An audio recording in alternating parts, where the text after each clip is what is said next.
Assalamualaikum warahmatullahi wabarakatuh. Waalaikumsalam warahmatullahi wabarakatuh. Bismillahirrahmanirrahim. Alhamdulillahi rabbil alamin.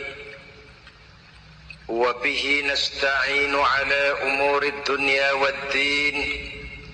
Wassalatu wassalamu ala ashrafil anbiya'i wal mursalin wa ala alihi wa ashabihil mujahidin at-tahirin, amma ba'du. Saudara-saudara kaum muslimin rahimakumullah, pembangunan fisik material yang tanpa diimbangi dengan nilai-nilai agama sering cenderung membentuk manusia yang materialistis. Tolok ukur dan sudut pandang dari segala persoalan hanya terbatas kepada benda yang nyata yang berada di sekitarnya. Akibatnya muncullah pola hidup konsumer yang tujuannya tidak lain adalah prestise, harga diri, kebanggaan, dan kemegahan. Maka terjadilah perlombaan di dalam mengejar sesuatu yang bernama materi. Mereka menyangka bahwa itu semua dapat mengekalkan kebahagiaan, dapat menunjang kehidupan yang langgeng. Ada yang berlomba-lomba mengejar-ngejar harta. Seluruh waktu dalam hidupnya habis untuk mengejar harta. Tidak peduli siang atau malam, sore atau pagi. Sujud tidak lagi sempat, Allah dilupakan dengan agama jauh. Ada yang berlomba mengejar-ngejar pangkat, jabatan, dan kedudukan. Tidak peduli menjilat ke atas, menginjak ke bawah, atau menyikut kiri dan kanan. Bahkan teman pun jadi lawan, lawan pun jadi teman. Bukan soal, yang penting pangkat terkejar. Ada yang berlomba memperbanyak kendaraan, sejak dari jet pribadi, pesawat, kapal pesiar, sampai kepada mobil-mobil mutakhir. Ada yang berlomba memperbagus rumahnya, ada yang berlomba memperbanyak istri dan anak-anaknya. Seluruhnya tenggelam di dalam perlombaan yang menurut ukuran mereka akan mendatangkan prestise, kemegahan, dan kebanggaan. Allah Subhanahu wa ta'ala menegur, memberikan peringatan dalam surah yang pendek, yaitu surah At-Takatsur. Alhaakumut takatsur hatta zurtumul maqabir kalla sawfa ta'lamun. Alhaakum ay shaghalakum an ta'ati rabbikum. Kamu telah lalai daripada taat kepada Tuhanmu, dan yang menyebabkan kamu lalai itu tidak lain at-takatsur. At-takatsur artinya at-tabahi bi kasrati mata'id dunya. Bermegah-megah dengan memperbanyak kesenangan hidup duniawi.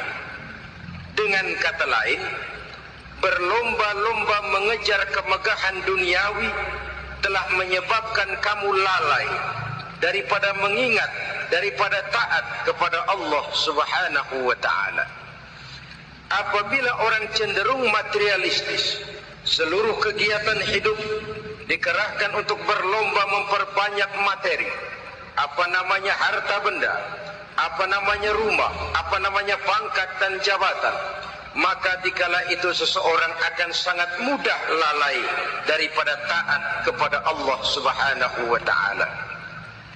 Hilanglah kesadaran bahwa sesungguhnya apapun yang kita miliki dalam kehidupan dunia ini tidak lain hanya barang titipan sementara. Kita cari, kita kejar, tapi setelah kita dapatkan, jangan dia dijadikan tujuan. Jadikanlah dia sebagai alat. Apabila harta benda duniawi sudah dijadikan sebagai tujuan daripada kehidupan, maka sesungguhnya kita sudah terseret dalam satu siklus, satu lingkaran setan yang tidak akan pernah berujung. Sebab manusia dalam berhadapan dengan materi duniawi tidak akan pernah mengenal kata cukup, tidak akan pernah mengenal kata puas, dan tidak akan pernah bertemu dengan titik. Selalu koma, selalu kurang, selalu tidak ada cukupnya. Apalagi kalau bicara soal keenakan, kenikmatan, kesenangan, itu cuma sekedar sudut pandang saja. Saudara barangkali kalau menghayal akan berkata, alangkah enaknya jadi menteri, naik mobil empuk ber-AC kemana-mana disambut. Menteri juga barangkali akan berhayal seperti saudara, alangkah enaknya jadi rakyat biasa, bebas duduk angkat kaki di warteg tanpa ada yang mengamankan, tanpa harus terikat oleh protokol-protokolan, tanpa harus diatur ini dan itu. Jadi perbedaan cuma sudut pandang saja. Mungkin tukang bakso melihat tukang cukur itu enak, sebab kepala siapa saja bisa dipegang. Tapi barangkali juga tukang cukur melihat tukang bakso itu enak, dan begitulah selanjutnya. Keenakan cuma perbedaan sudut pandang. Saudara-saudara kaum muslimin rahimakumullah, oleh sebab itu agama memberikan kesadaran seluruh yang kita miliki, yang dititipi oleh Allah dalam kehidupan ini berupa materi keduniaan, hakikatnya adalah alat dan bukan sebagai tujuan. Apabila alat sudah kita jadikan tujuan, kita akan terjebak ke dalam satu perlombaan yang justru akan mencelakakan kita sendiri. Inilah yang saya maksud dengan sirkuit celaka. Perlombaan yang hanya membuat kita jerih, payah, keringat bercucuran, tenaga terkuras, tapi tidak akan pernah sampai ke garis finish. Karena memang tidak ada garis finishnya. Betapapun jauhnya satu perlombaan, dia mesti punya garis finish. Tapi kalau sudah at-takatsur, berlomba bermegah-megah diri, maka barangkali tidak akan pernah ada garis finishnya.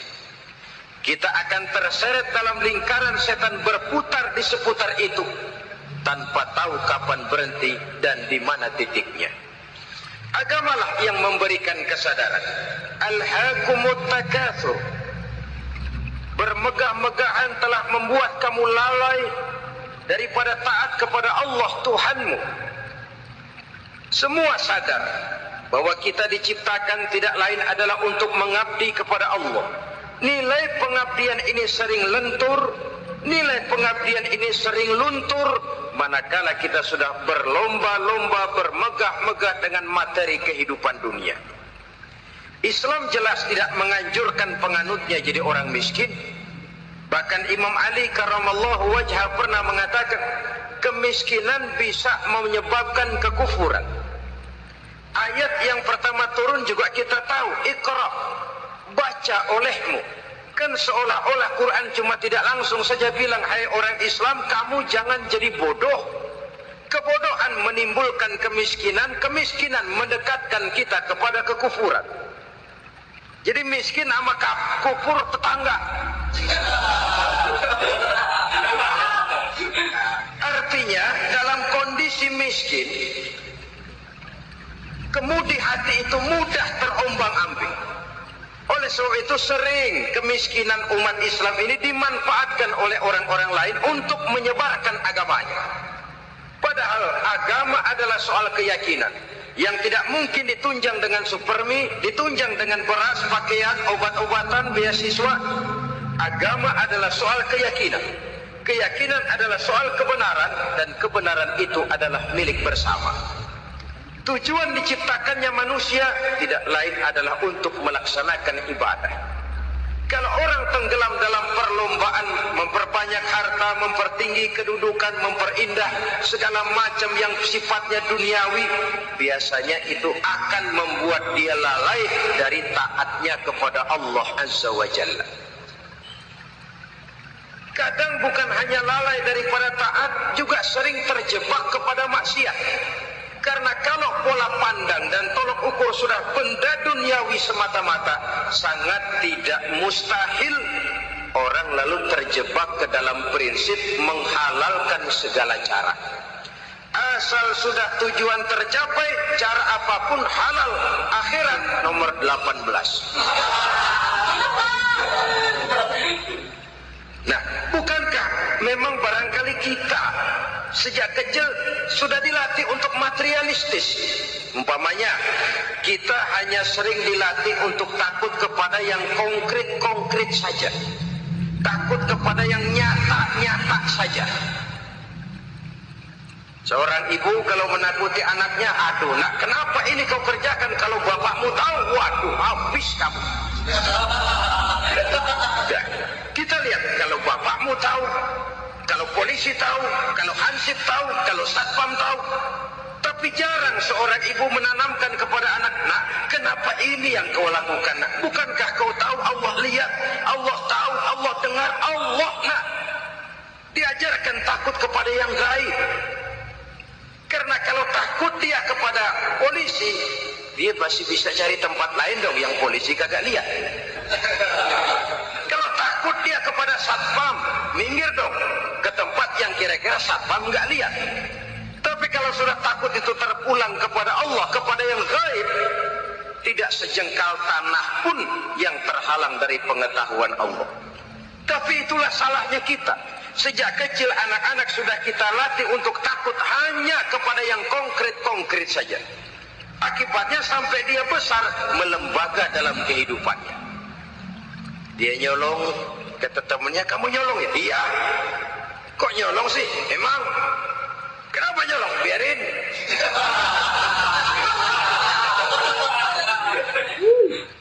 Kamu kan tahu Allah lihat? Tahu. Kenapa nyolong juga? Biarin. Asal orang jangan lihat, kalau Allah mah lihat, dia kagak ribut. Allah enggak ribut katanya. Nah, ini kan satu refleksi yang timbul daripada kenyataan. Jikalau orang hanya dijejali rasa takut kepada yang konkret-konkret saja, kepada yang zahir-zahir saja, yang akan tumbuh lalu mental kucing. Sopan, tenang, kalem, ayem, nggelenggem. Kalau ada orang, sedikit orang meleng, kucing kelihatan watak aslinya. Saudara-saudara kaum muslimin rahimakumullah. Oleh sebab itulah maka agama lewat surah yang kita bicarakan pada pertemuan ini memberikan peringatan. Kala, jangan begitu dong. Kamu boleh mencari dunia, silahkan cari harta yang banyak, cari pangkat yang tinggi, tapi jangan itu membuat kamu lalai daripada taat terhadap Allah Subhanahu wa ta'ala. Jangan karena keinginan mendapat harta yang sebanyak-banyaknya lalu melakukan segala macam cara asal tujuan tercapai. Itu sudah membuat kita lalai. Jangan karena ingin mengejar kedudukan yang tinggi lalu jilat atas injak bawah, nggak mempan jilat dukun dipakai.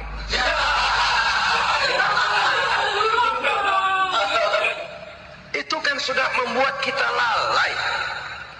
Nanti kalau berhasil, wah dukun kita paten. Tapi kalau gagal, dukun sialan, gagal mati. Hilanglah Allah dalam kehidupan kita. Makin materialis, dan perlombaan ini membawa kita kepada kecelakaan. Kala, sekali-kali jangan begitu. Berlomba boleh, cari uang yang banyak. Tapi setelah uang didapatkan, jadikan dia sebagai alat, jangan dijadikan sebagai tujuan. Saudara, bekerjalah, yang giat, carilah uang. Tapi setelah dapat, ajak ngomong tuh duit. Bagaimana ajak ngomongnya? Ini, duit. Setengah mati gue nyari lo duit tuh. Sore, pagi, siang, malam, peras keringat, banting tulang kaki, jadi kepala, kepala jadi kaki, nyariin lo duit. Sekarang kamu sudah saya dapatkan, kamu milik saya duit. Karena kamu milik saya, jadilah kamu budak saya. Jangan saya yang jadi budak kamu. Ini idealnya. Kamu harus jadi budak saya, jangan saya yang jadi budak kamu. Nyatanya kan ada orang nyari duit, setelah duitnya banyak dibudakin oleh duit. Dia sendiri tidak bisa merasakan kesenangan daripada duitnya, konon lagi orang lain. Mau ke pasar ngitung 16 kali. Naik bajai, 1000.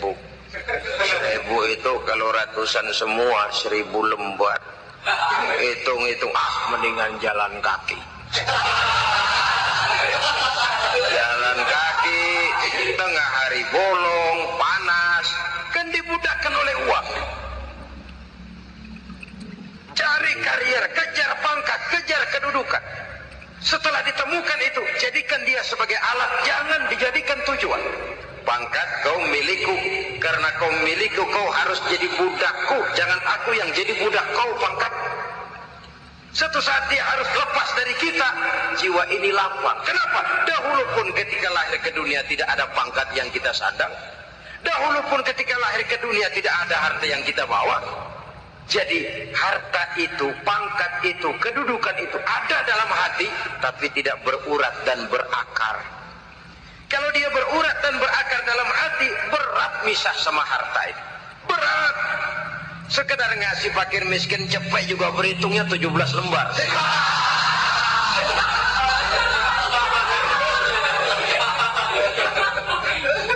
Dengar di kantornya mau ada mutasi, pindah dia dari tempat basah ke tempat kering, baru berita buruk udah meriang duluan. Ini nanti bagaimana, itu nanti bagaimana, ini nanti bagaimana. Kan tidak jarang orang yang kena apa istilah kerennya zaman sekarang itu post power syndrome. Post power syndrome ini pernah dianalisa oleh Nabi, kata beliau, irhamu salasatan minan nas. Sayangilah 3 macam manusia. Siapa mereka? Pertama, azizan zallat. Orang terhormat yang jatuh hina. Ini yang sering terkena post power syndrome. Biasa kemana-mana dikawal, dihormati, datang ke tempat ini protokol siap, ini serba diatur semua, serba beres. Begitu jabatan selesai atau pensiun, habis orang gak indah-indah. Dia lihat orang diemin aja, orang diemin, orang tonton. Ini kalau nggak kuat mentalnya, itu kena post power syndrome. Akibatnya ya bisa jantungan, bisa lever, bisa darah tinggi. Ya penyakit-penyakit yang zaman dulu kita nggak kenal. Ini kan makin banyak dokter, makin maju ilmu kedokteran, makin aneh penyakit. Saudara hadirin yang saya hormati, post power syndrome. Kena apa yang dinamakan frozen emotional attitude. Tidak kuat menghadapi kenyataan. Azizan zalla, orang terhormat yang jatuh hina, itu sangat perlu dikasihani. Yang kedua, ghaniyan qad iftaqara. Orang kaya jatuh miskin. Ini juga sama. Biasa hidup apa ada, serba ada, lalu harus hidup apa adanya. Ini kalau kurang-kurang kuat benar-benar memble.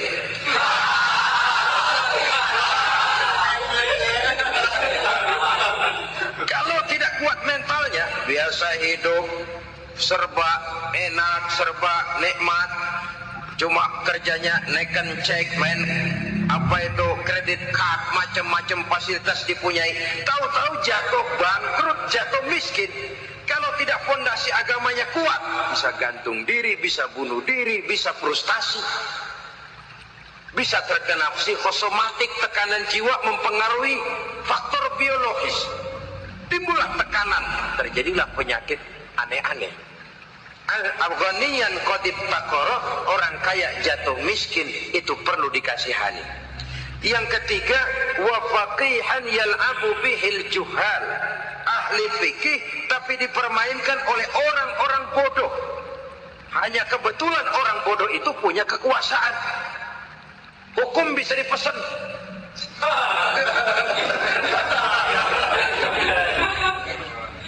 Aturannya haram, Ustaz, ada haram dikit aja dah.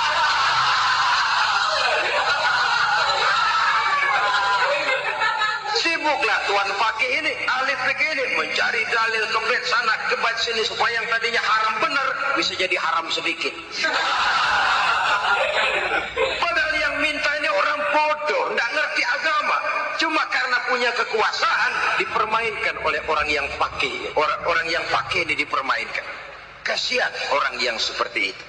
Wa faqihan yal'abu bihil juhal. Ahli fikih tapi dipermainkan oleh orang-orang bodoh. Akibatnya harismanya hilang, wibawanya lenyap. Dia menyangka bahwa dengan mengharam-haram sedikit-sedikit itu dia bisa mendapat keuntungan yang berganda-ganda. Padahal akibatnya itu hanya akan membawa kecelakaan saja. Allah peringatkan benar, kala sekali-kali jangan begitu. Cari uang yang banyak silakan, ngejar kedudukan yang bagus boleh, bikin rumah yang hebat silakan, ada kendaraan bagus silakan, tapi jangan sampai kamu terjebak kepada sirkuit celakai, perlombaan yang tidak ada garis finishnya. Sering dicontohkan orang menghayal, melamun, kamu kenapa nggak mau ibadah? Aku gimana mau sembahyang, saya di Jakarta masih ngontrak.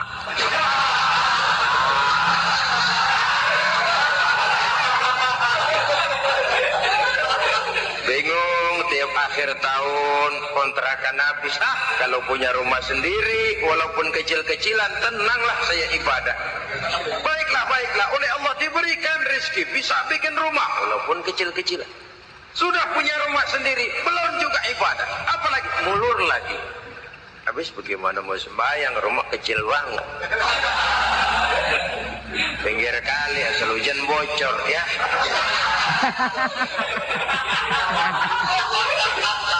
Kalau bisa punya rumah permanen, rajin dah ibadah dah. Iyalah, diberikan rezeki bisa bikin rumah besar, kamarnya banyak, halamannya luas, kendaraan belum ada, perabotan belum lengkap. Sudah ada kendaraan, belum kayak orang-orang. Sudah kayak orang-orang, masih sama dong, buru di atas. Kapanlah selesainya? Kala sekali-kali jangan begitu. Jangan kamu mengumpulkan harta bermegah-megah membuat kamu lalai dari taat kepada Tuhanmu. Engkau tinggalkan rukuk dan sujud, engkau jauh dari masjid, engkau kering dari kehidupan beragama. Sebab itulah maka pembangunan fisik material tidak bisa dipisahkan dengan pembangunan mental spiritual. Tidak hanya cuma dalam teori, tapi juga harus dalam praktek. Selalu pembangunan yang hanya mengarah kepada fisik material, jauh dan kering dari agama, hanya akan melahirkan manusia-manusia materialistis yang terjebak di dalam sirkuit celaka perlombaan yang tidak pernah mengenal garis finish. Sebab itu agama mengajarkan, orang kaya itu siapa sih? Yang banyak duit? Belum tentu. Yang kebunnya di mana-mana ngebelata? Belum tentu. Yang pabriknya selebar-lebar? Belum tentu. Yang punya segala macam peternakan, dari peternakan gajah sampai peternakan kutu?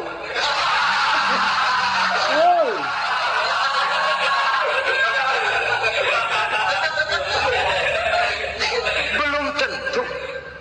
Agama memberikan tuntunan yang sangat luhur. Orang kaya itu adalah orang yang hidupnya cukup. Orang miskin itu orang yang selalu merasa kurang. Bagaimanapun banyak duit saudara miliki, kalau masih merasa kurang, masih miskin saudara. Saya punya uang 1.000 rupiah, Anda punya uang 1 juta rupiah. Mungkin saya lebih kaya dengan uang yang 1.000 ketimbang Anda 1 juta. Kenapa? Dalam tangan saya uang 1.000 besar, artinya sesuai dengan kebutuhan saya. Tapi di tangan Anda uang 1 juta, kebutuhan Anda lebih besar daripada itu lagi. Maka agama mengajarkan sifat qanaah, merasa cukup, dan itulah sumber kekayaan yang hakiki. Orang kaya adalah orang yang hidupnya cukup. Kalla saufa ta'lamun, jangan begitu, nanti kamu akan tahu. Summa kalla saufa ta'lamun, jangan sekali-kali begitu, suatu saat kamu pasti akan tahu. Kalla law ta'lamuna ilmal yaqin, thumma latarawunnaha 'ainal yaqin, thumma latus'alunna yawma idzin 'anil na'im. Nah, kapan perlombaan ini akan menyadarkan orang biasanya?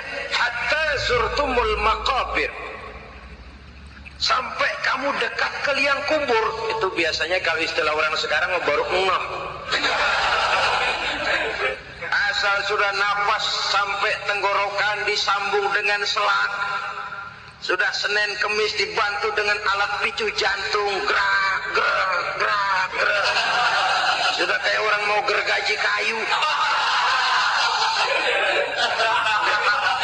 Dikala itu barulah sadar orang biasanya. Dan kesadaran semacam itu kesadaran yang terlambat, kesadaran ala Fir'aun. Fir'aun selagi hidup diajak beriman dan nehi aja.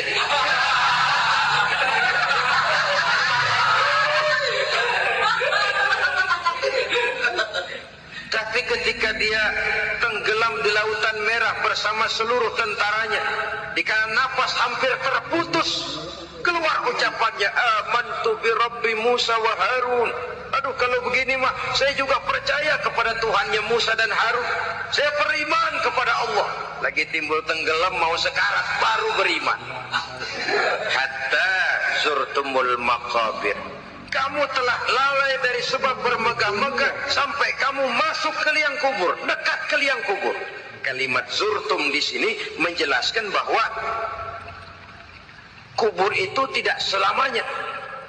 Zurtum itu dari kalimat zaro ya zuru, berziarah. Orang berziarah kan sebentar. Ke kubur itu sama dengan berziarah kita di sini. Sebentar, tidak akan selamanya, tidak akan kekal dalam kubur. Bahwa kubur itu cuma satu halte dari sekian halte yang harus kita jalani. Hatta zurtumul maqabir ay mutum wa dufintum fil kubur, sampai kamu mati dikubumikan dalam kubur, barulah kamu sadar bahwa perlombaan itu hanya sia-sia, bahwa perlombaan itu tidak akan pernah mengenal garis finish, bahwa perlombaan itu akan membuat kamu celaka. Begitulah umumnya kebanyakan orang yang terjebak ke dalam paham materialis, baru menyadari kesalahan langkahnya pada saat napas sudah sampai di tenggorokan. Ternyata uangnya yang miliaran rupiah tidak sanggup menyambung napasnya. Ternyata kendaraan yang serba mewah berkilat tidak sanggup meneruskan kehidupannya.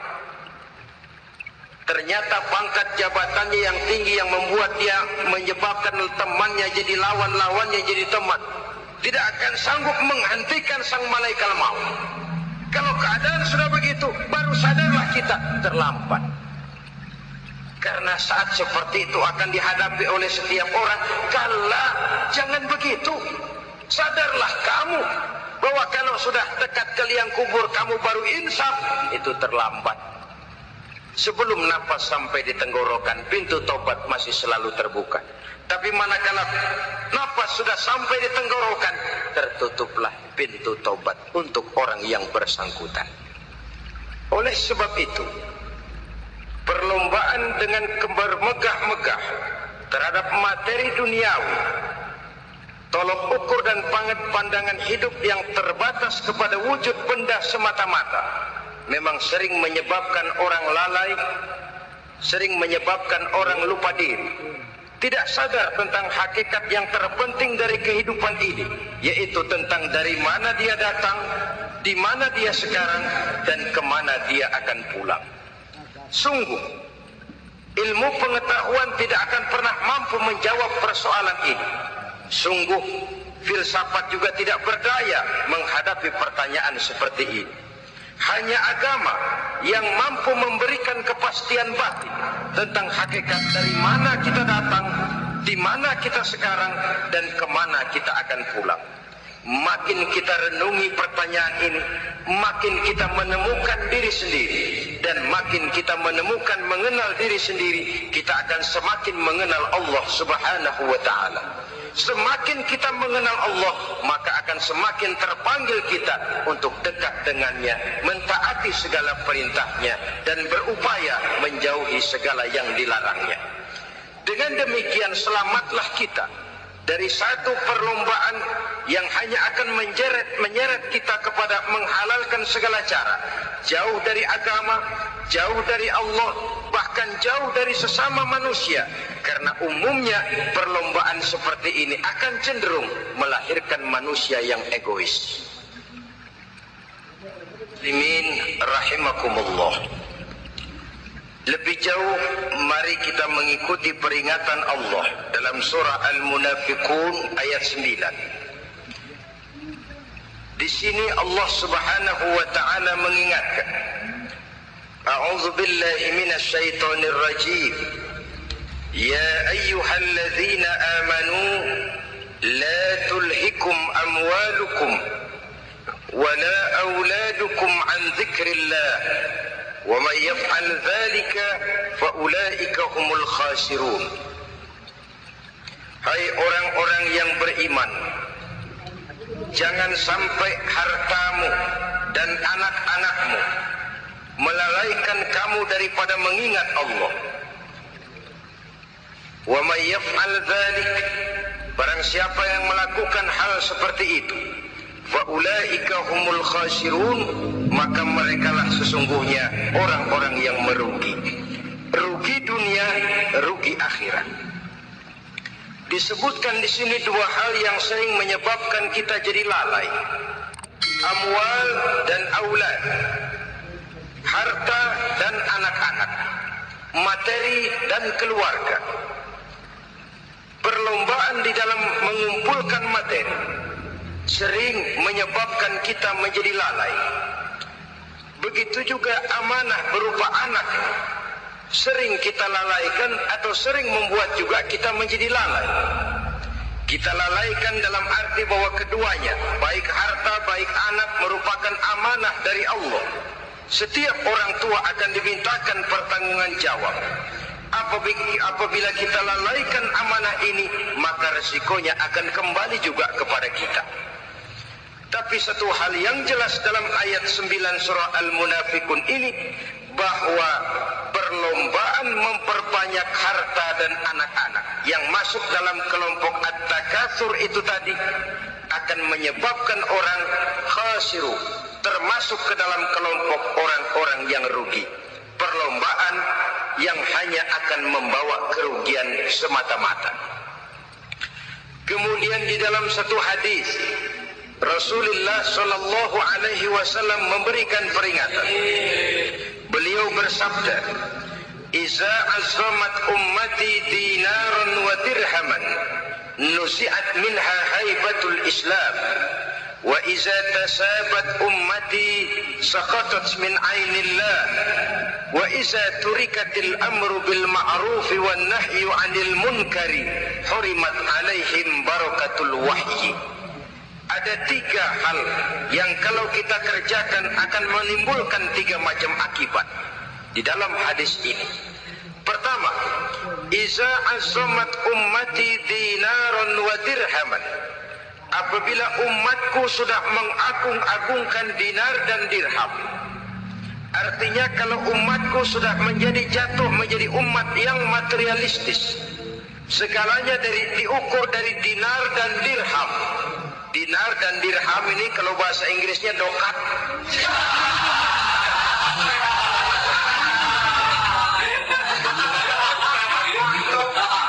Segalanya diukur dari segi dinar dan dirham saja. Nusi'at minha haibatul Islam, akan dicabutlah kehebatan Islam dari mereka. Memang ada kalanya kita berkata bahwa tanpa uang kita tidak bisa berbuat apa-apa. Tapi kalau itu dijadikan landasan dari segala sesuatu, itu yang dijadikan ukuran, itu yang dijadikan tujuan, kita hakikatnya sudah gagal sebelum melangkah.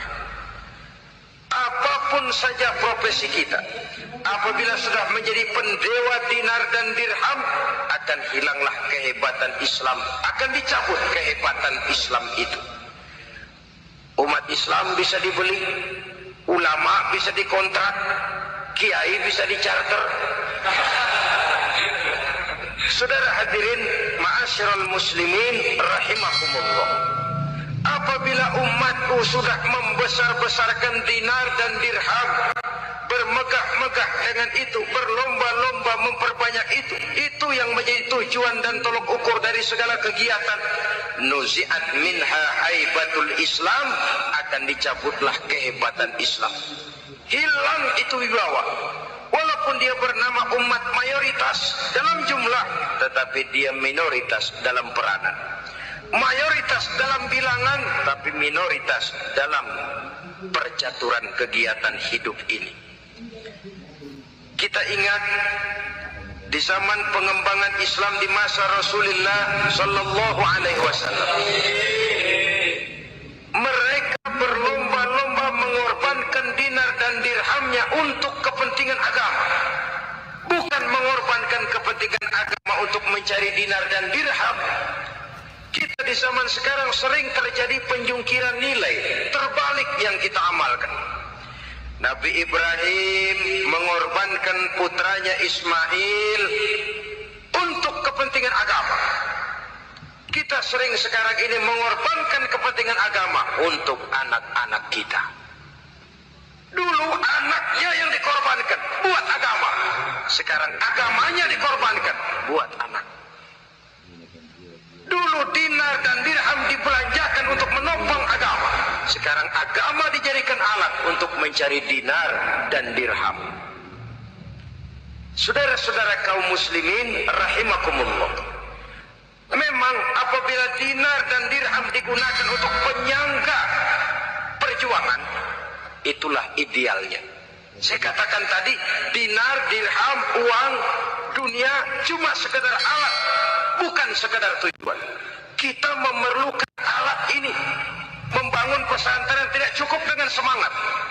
Membangun rumah sakit Islam tidak cukup dengan pidato. Membangun masjid tidak cukup dengan semangat menggebu-gebu. Kita perlu semen, kita perlu pasir, kita perlu batu kali, kita perlu besi, dan itu semua beli. Tidak turun dari langit seperti turunnya embun di waktu pagi. Tidak mungkin rumah sakit Islam muncul ke permukaan hanya dengan simsalabim abrakadabra.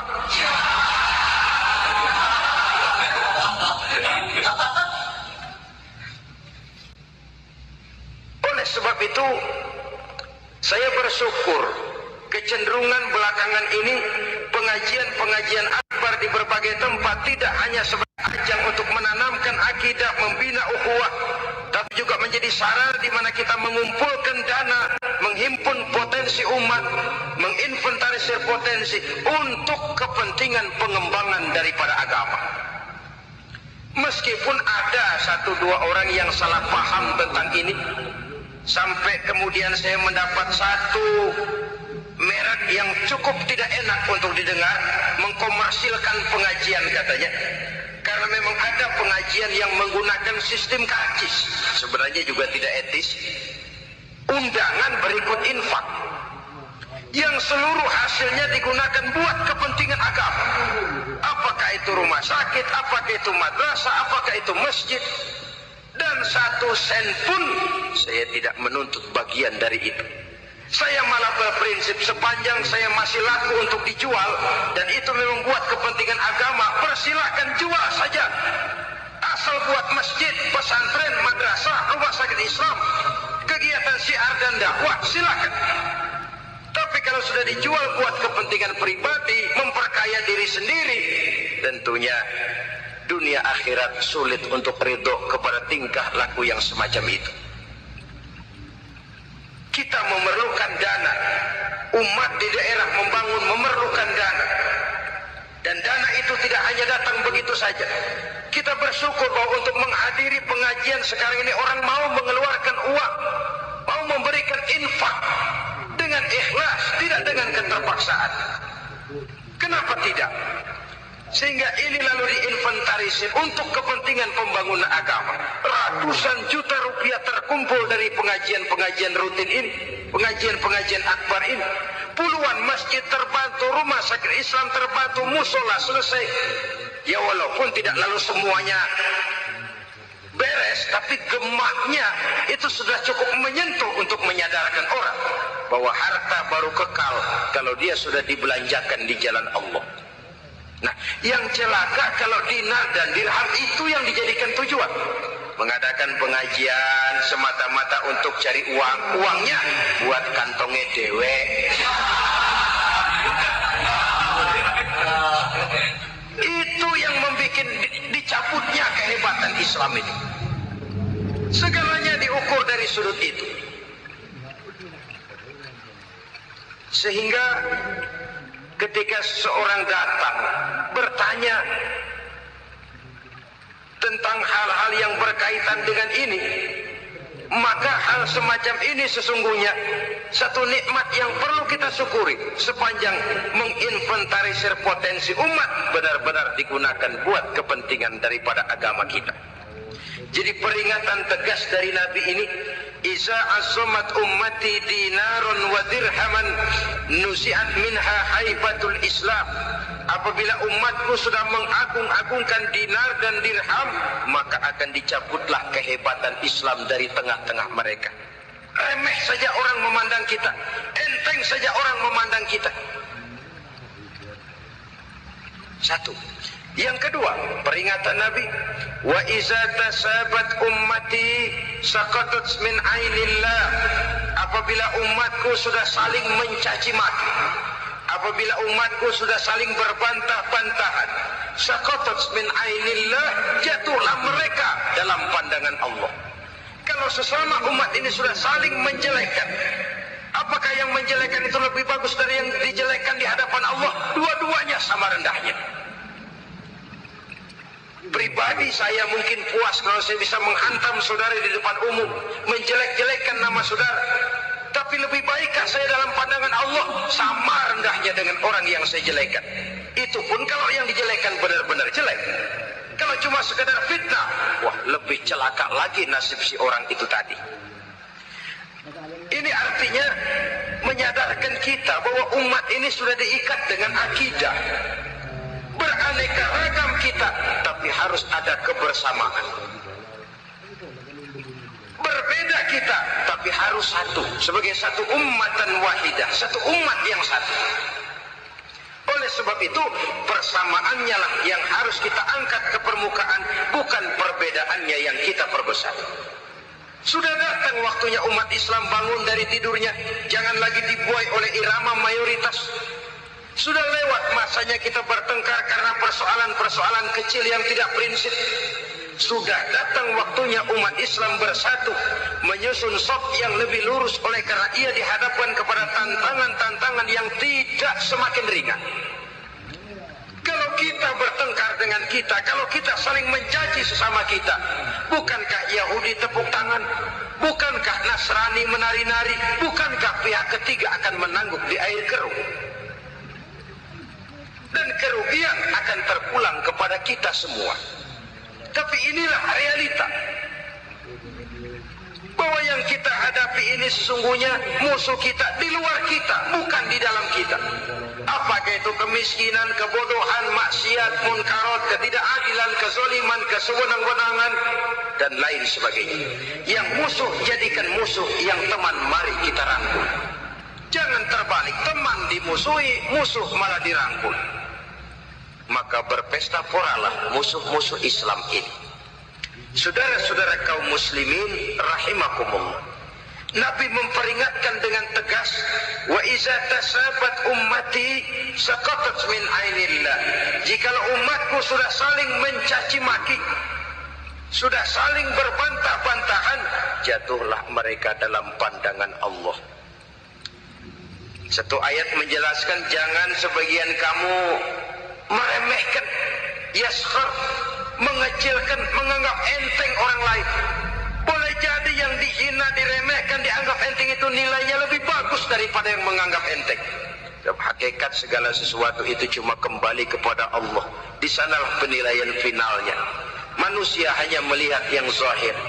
Makin banyak harapan hidup ini kita gantungkan kepada manusia, makin banyak kita harus bersiap untuk kecewa.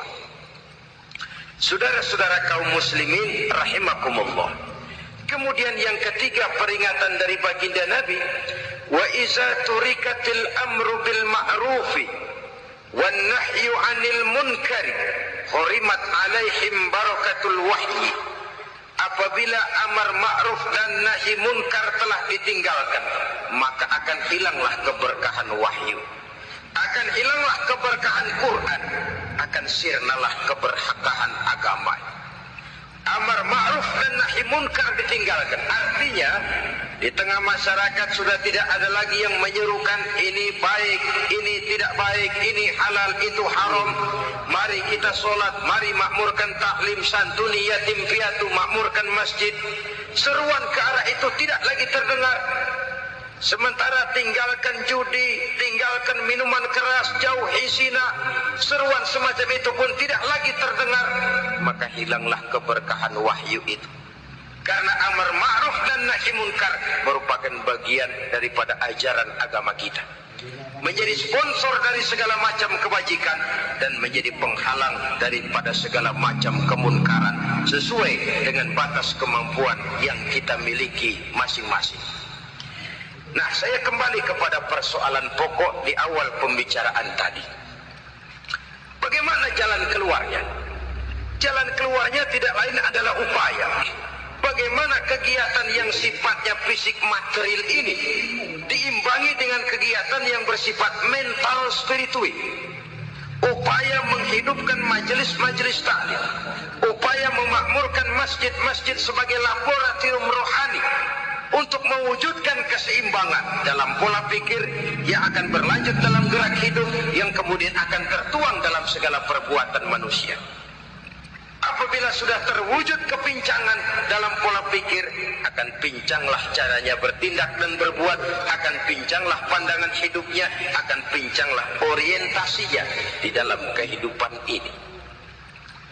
Oleh karena itu, Islam dalam berbagai aspek kehidupan mengajarkan sistem keseimbangan. Mencari harta boleh, tapi tidak boleh keluar dalam kerangka fastabiqul khairat. Berlomba-lomba silakan, tapi untuk kebaikan. Bukan untuk bermegah-megah, bukan untuk menumbuhkan gengsi, bukan untuk meninggikan prestise dan harga diri, tapi fastabiqul khairat, berlomba-lomba di dalam mengejar kebajikan, di dalam menyebarkan kebaikan. Bukan sekedar berlomba-lomba, tapi tolong menolong, bantu membantu. Ta'awanu 'alal birri wat taqwa wa la ta'awanu 'alal ismi wal udwan. Bertolong-tolonganlah kamu di dalam kebaikan dan takwa, jangan bertolong-tolongan di dalam perbuatan dosa dan permusuhan. Kerjasama di dalam kebaikan, kerjasama di dalam ketakwaan. Ada satu contoh yang menarik bahwa umat Islam di dalam ia menjalin kebersamaan itu harus seperti orang main sepak bola. Saudara lihat, orang main sepak bola, kalau pertandingan belum dimulai, silakan kumpul di luar lapangan, atur strategi yang baik. Tapi kalau pertandingan sudah dimulai, turun ke lapangan hijau, jangan kumpul terus. Masa ada sepak bola gotong royong, groyok ke sana, groyok ke sini, ya kalah terus. Harus ada yang jadi penyerang tengah, kan begitu toh sepak bola. Harus ada yang jadi kiri luar, kanan dalam, striker, back, penjaga gawang. Yang penting kerjasama, teamwork, lalu mampu menciptakan operan-operan. Yang jadi back jangan ngiri sama yang jadi penyerang tengah. Jangan hasut, sebab bagaimanapun juga andai kata si penyerang tengah berhasil menjaringkan bola ke gawang lawan, kan kemenangan bukan kemenangan satu orang, kemenangan satu kesebelasan, kemenangan satu tim. Ini yang sering terjadi, back ngiri sama penjaga gawang, lalu penjaga gawang ngiri sama penyerang tengah, penyerang tengah ngiri sama kiri luar. Ya kapan mau menggolkan ke gawang lawan? Kita ini satu kesebelasan, posisi boleh berbeda. Umat Islam itu harus ada yang jadi camat, lurah, bupati, gubernur, menteri, jadi jenderal, jadi konglomerat, jadi pengusaha, jadi teknokrat. Yang penting kerjasama, teamwork, mampu menciptakan operan-operan yang akurat. Diego Armando Maradona, enggak pakai dia, enggak. Itu katanya maha bintang, gagah, hebat, bintang lapangan hijau. Kapan Maradona hebat? Kalau ditunjang oleh 10 temannya yang lain. Merupakan menciptakan satu kesebelasan. Bagaimanapun hebatnya Diego Armando Maradona, kalau dia sendirian lawan satu kesebelasan, remek.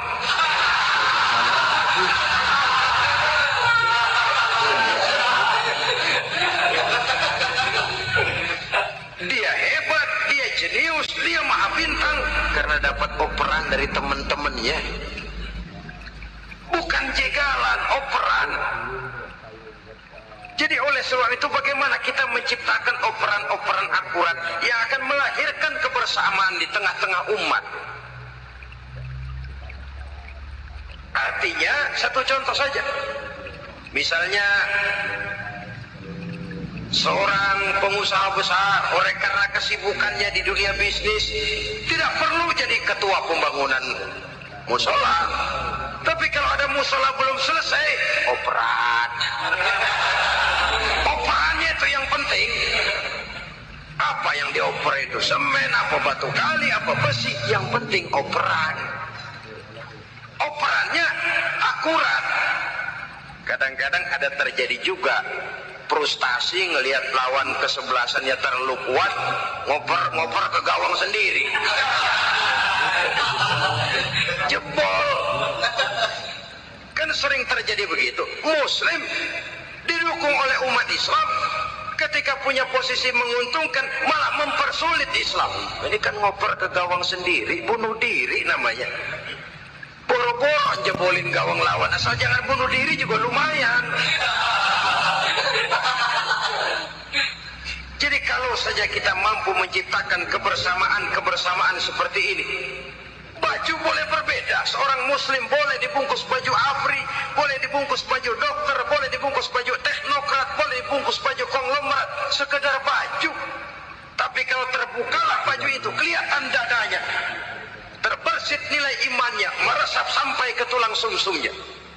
Dan pada saat Islam dikuti-kuti, akan timbul kecintaannya, akan timbul saya muslim dan saya bangga dengan Islam saya. Saya muslim dan saya mau berbuat untuk Islam saya. Saya muslim dan saya siap mati untuk Islam saya. Dengan baju apapun dia terbungkus, kalau roh, jiwa dan semangat semacam ini tertanam, saya yakin kita umat Islam akan mampu berbuat lebih banyak dengan mewujudkan operan-operan akurat yang sangat diharapkan oleh umat itu tadi. Oleh sebab itu, saudara-saudara kaum muslimin rahimakumullah, baju boleh berbeda, bendera boleh beraneka warna, tapi jikalau bernama muslim, persamaannya yang dicari, jangan perbedaannya yang diperbesar. Nilai persaudaraan yang diikat dengan akidah semacam inilah yang banyak dicari orang, yang banyak menyebabkan orang masuk Islam. Di mana masjid kelihatan benar sebagai simbol kehidupan demokrasi dalam menciptakan ukhuwah, wawasan ukhuwah ini.